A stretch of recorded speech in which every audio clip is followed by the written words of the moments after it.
So we're going to edit. We're going to turn off the consumption because it's thin wall, so we don't need to use it. Options to get the indexer. So we're going to have two different row types. Then the first one is dividing by 4, which gives us 45 on each in total. The first one's got 4 hole types. The second one's got 3 hole types.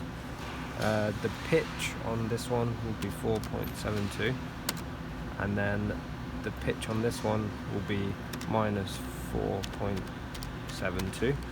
So it's going to go right in the first one and then left in the next one.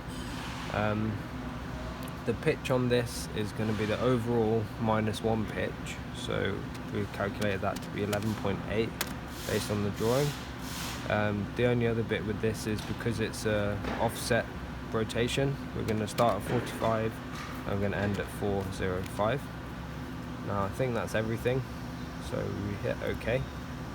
Gives us our positions here, convert into NC code, and you can just check the rotations are on 45 degrees for the 8 rows, which it is. Now apply NC code. We see we've got the 4 and then the 3, and the rotations obviously are not displayed here but will happen. So we've set our thickness here. On this test piece we're using the wall thickness is around 2 mil and just got an overspark of 2 mil to make sure we penetrate properly. This 60% is the default consumption rate. We don't need to use the consumption, as we said, as it's thin wall thickness, so the penetration will be okay.